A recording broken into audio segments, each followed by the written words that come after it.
saya Anina Putri. Di video ini saya akan memaparkan poin utama komunikasi dan penerapan komunikasi di kehidupan sehari-hari.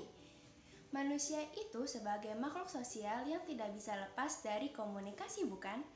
Tentu saja, Evert mendefinisikan komunikasi sebagai proses yang di dalamnya terdapat suatu gagasan yang dikirimkan dari sumber kepada penerima dengan tujuan untuk merubah perilakunya.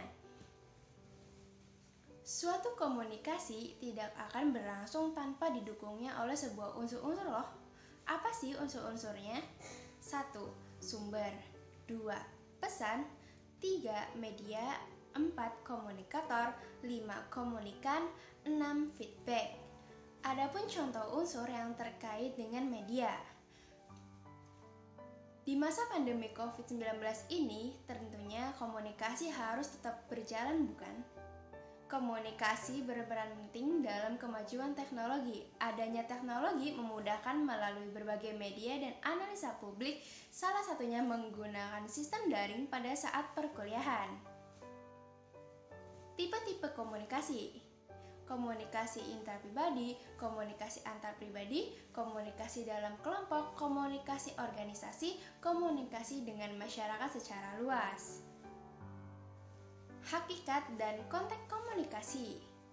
Komunikasi yang di dalamnya terdapat sebuah makna, pesan yang ingin disampaikan kepada komunikator dan komunikan yang menerima pesan tersebut.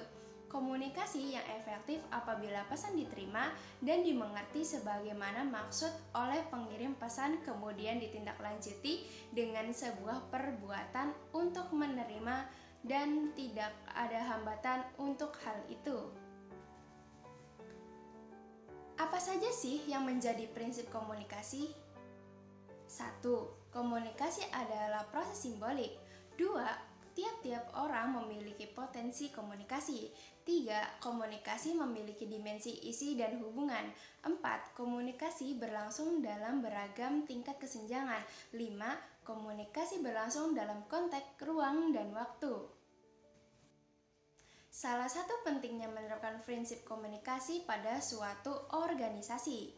Dalam organisasi kampus, tentu komunikasi dan informasi telah menjadi bagian yang tak terpisahkan, di mana seperti yang dijelaskan bahwa komunikasi sangat penting dalam organisasi demi mewujudkan tujuan dari organisasi tersebut. Komunikasi dalam organisasi pun telah dijelaskan bahwa memiliki fungsi informasi sebagai kebutuhan tiap anggotanya dalam melakukan tugasnya.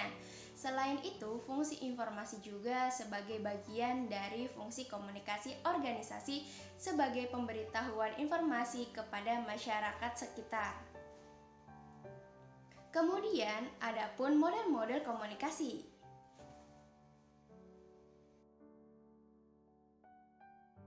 Nah, contoh peristiwa model komunikasi Aristoteles yaitu menuliskan bahwa suatu komunikasi akan berjalan apabila ada 3 unsur utama komunikasi, yaitu pembicara, pesan, dan pendengar.